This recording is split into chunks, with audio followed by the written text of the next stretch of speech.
आज हम पढ़ेंगे एक चर वाले समीकरण, जो कि आपकी पाठ्य पुस्तक में पाठ क्रमांक 11 है।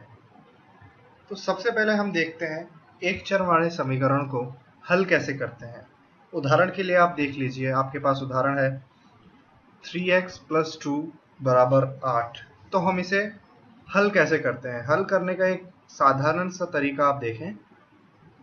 अगर मैं इस 2 को उधर लेके जाता हूं, जैसे मैं इसको लिखता हूं 3x = 8 - 2, तो ये बात आपको समझ आती है क्योंकि आप ये पहले पढ़ चुके हैं। तो 3x = 6, तो x कितना आ जाएगा? x बराबर आपका आ गया 2। तो हम ये बोलेंगे कि x = 2 इस समीकरण का एक हल है। x = 2 इस समीकरण का एक हल है। एक और उदाहरण हम हल करेंगे, ध्यान से देखिएगा। 4 × 1 - x। तो आप ये देख सकते हैं कि जो 4 है वो पूरे कोष्ठक से गुणा है, तो इसे हम कोष्ठक खोलेंगे। कोष्ठक कैसे खोलते हैं? ऐसे 4 को हमने गुणा किया पहले 1 से, माइनस 4 को गुणा किया x से। ऐसे ही बिल्कुल इसी तरीके से हम यहाँ पर भी कोष्ठक खोलेंगे, ये आ जाएगा आपके पास। तो आप अब ध्यान से देखें, मैं ये जो 2x है इसको इधर लाऊंगा और ये 4 को उधर लेके जाऊंगा। -4x - 2x, यहाँ +2x था, अगर मैं इधर लाऊंगा तो -2x हो जाएगा। 10 और इधर +4 था, इधर में लेके आऊंगा तो -4 हो जाएगा। तो -6x = 6। अगर मैं -6 से डिवाइड कर दूं तो x बराबर आ जाएगा -1। x बराबर आ जाएगा -1। तो x बराबर -1 इस समीकरण का एक हल है। अब हम देखते हैं कि किसी भी समीकरण का सत्यापन करना क्या होता है। सत्यापन करना क्या होता है? मान लीजिए आपके पास कोई भी समीकरण है, आपने उसको हल किया और आपके पास एक उत्तर आ गया, आपको एक उत्तर प्राप्त हो गया। हम ये देखते हैं, हम ये जांच करते हैं कि जो उत्तर हमारे पास आया है वो सही है या नहीं, उसे हम बोलते हैं सत्यापन करना। तो सत्यापन हम कैसे करते हैं? मान लीजिए आपके पास कोई भी समीकरण है, तो उसका आपका कोई भी उत्तर आ गया। मान लीजिए x बराबर कुछ भी a कोई भी एक चर है, तो मान लीजिए आपके पास एक कोई भी हल आ गया। तो हम क्या करते हैं, किसी भी समीकरण के दो पक्ष होते हैं, बायां पक्ष और दायां पक्ष। किसी भी समीकरण के दो पक्ष होते हैं, तो हम क्या करते हैं, x का जो भी मान हमारे पास आया है वो हम बायां पक्ष में भी रखते हैं और दायां पक्ष में भी रखते हैं। अगर बायां पक्ष बराबर आ जाता है दायां पक्ष के,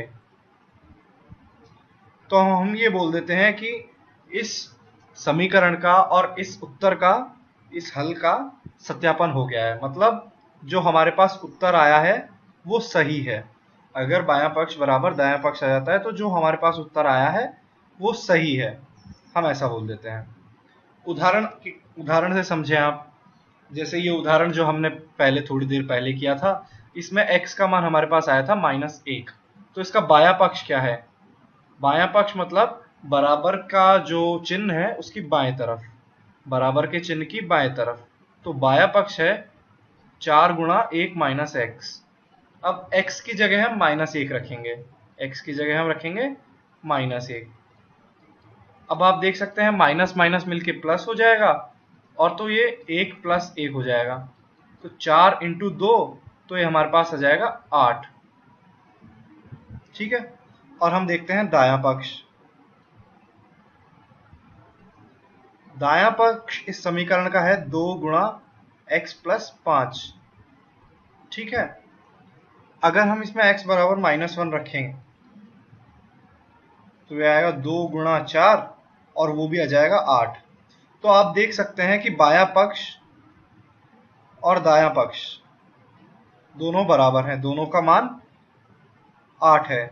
तो हम ये बोल सकते हैं कि हमने इस समीकरण का और इसके हल का सत्यापन कर लिया है और हमारा जो उत्तर है वो सही है, क्योंकि बायां पक्ष बराबर आ रहा है दायां पक्ष के।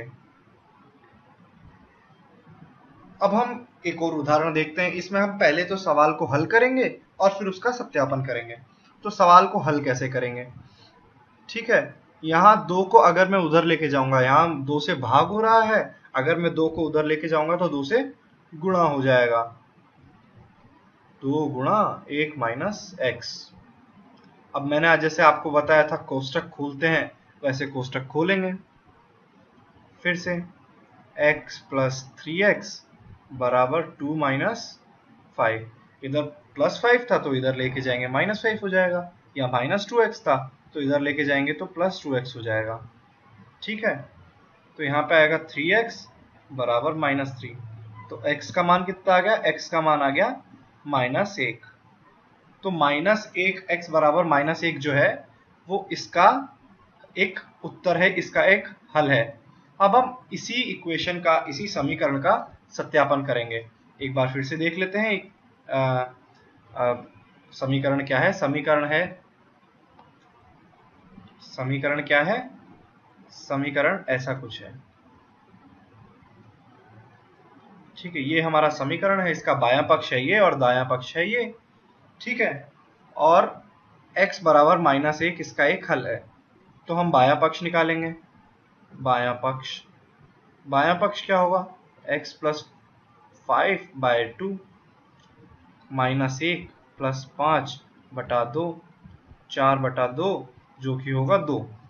अब हम दायां पक्ष निकालते हैं। दायां पक्ष क्या है? 1 माइनस x, तो 1 माइनस, तो ये भी कितना हो गया? 2। तो फिर से आप देखें कि बायां पक्ष जो है वो दाएं पक्ष के बराबर है। तो हमने इस उदाहरण में क्या किया? हमने इस उदाहरण में पहले एक समीकरण को हल किया, उसका उत्तर निकाला जो कि आया x बराबर माइनस 1, और उत्तर निकालने के बाद हमने उस उत्तर और उस समीकरण का सत्यापन भी किया। अब हम देखते हैं कुछ शाब्दिक प्रश्न। शाब्दिक प्रश्न क्या होते हैं?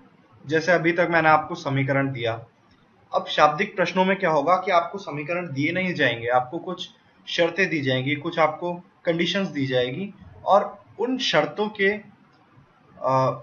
से आपको समीकरण बनाना होगा। जैसे आप एक उदाहरण देखें। आपके पास कोई भी दो प्राकृत संख्याएं हैं और उनका अंतर आपको दिया है कि उनका अंतर 76 ही होना चाहिए। ठीक है, उनका अंतर 76 ही होगा। और बड़ी संख्या को अगर हम छोटी से भाग दें तो हमें भागफल कितना मिलता है? 5 मिलता है। तो आपको यहाँ पे 2 शर्तें दी हैं, आपको इन दोनों शर्तों को पूरा करते हुए समीकरण लिखना है। तो मान लीजिए कि छोटी संख्या जो है, मान लीजिए छोटी संख्या हमारे पास क्या है? x, ये हमने मान लिया। ठीक है, अब आप देख सकते हैं कि दोनों संख्याओं का अंतर कितना है? 76।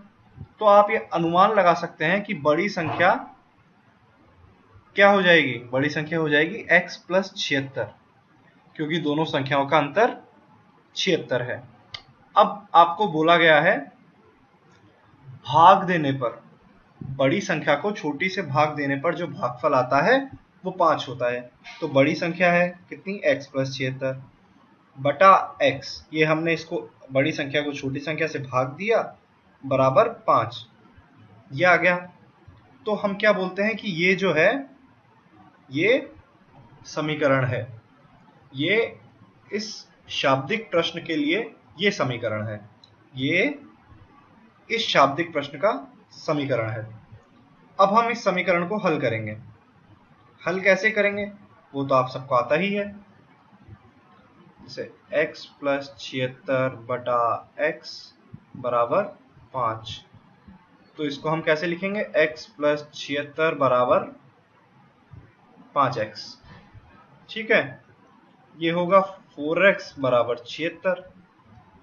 तो x कितना आ जाएगा? 76 बटा 4, आप चेक कर सकते हैं, ये होगा 19। कितना आ गया? x 19।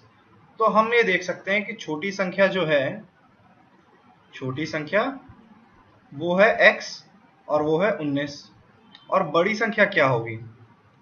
बड़ी संख्या होगी 19 प्लस 76। क्योंकि अंतर 76 का था। ठीक है, तो ये हो गया 95। अच्छा, अब देखेंगे हम अब इसका सत्यापन हम करना चाहेंगे। तो आप ध्यान दीजिए कि किसी भी शाब्दिक प्रश्न का सत्यापन करने का मतलब क्या होता है। किसी भी शाब्दिक प्रश्न के सत्यापन का मतलब होता है हम उस उत्तर, जो भी हमारे पास उत्तर आया है, वो हमारा उत्तर प्रश्न में दी गई सभी शर्तों को पूरा कर रहा है या नहीं। अगर वो सभी प्रश्न की सभी शर्तों को पूरा कर रहा है तब तो हमारा उत्तर सही है, और अगर नहीं कर रहा तब हमारा उत्तर गलत है। तो पहली शर्त इस प्रश्न में क्या थी? पहली शर्त इस प्रश्न में ये थी कि जो बड़ी संख्या और छोटी संख्या का अंतर कितना होना चाहिए? 76 होना चाहिए। तो क्या मैं इसको ऐसा लिख सकता हूं कि बड़ी संख्या माइनस छोटी संख्या जो है वो 76 होना चाहिए। तो बड़ी संख्या हमारे पास आई 95 और छोटी संख्या आई 76। तो हम देख सकते हैं कि इन दोनों का अंतर सच में 76 है, सच में 76 है। तो पहली शर्त जो है वो सही है, मतलब हमने पहली शर्त पूरी कर ली। अच्छा, दूसरी शर्त क्या थी? दूसरी शर्त ये थी कि बड़ी संख्या को जब हम भाग दें छोटी संख्या से तो भागफल आना चाहिए 5, अर्थात बड़ी संख्या बटा छोटी संख्या आना चाहिए 5। तो 76 95 जो है वो बड़ी संख्या है और 19 जो है छोटी संख्या है, तो हम भाग देंगे। हमने भाग दिया, तो हमने भाग देके ये देखा कि इन दोनों का भागफल सच में 5 आता है, अर्थात दूसरी शर्त भी पूरी हुई है। मतलब हमने दोनों शर्तें पूरी तरीके से अच्छे से पूरी कर दी है, अर्थात जो हमने उत्तर निकाला है बड़ी संख्या बराबर 95 और छोटी संख्या बराबर 19, वो बिल्कुल सही है, उसमें कोई हेराफेरी या कोई गड़बड़ नहीं है। तो आज हमने क्या सीखा? आज हमने सीखा एक चर वाले समीकरण हम कैसे हल करते हैं, समीकरण कैसे हल करते हैं, इनका सत्यापन क्या होता है, ये दो चीजें आज हमने सीखी। Thank you.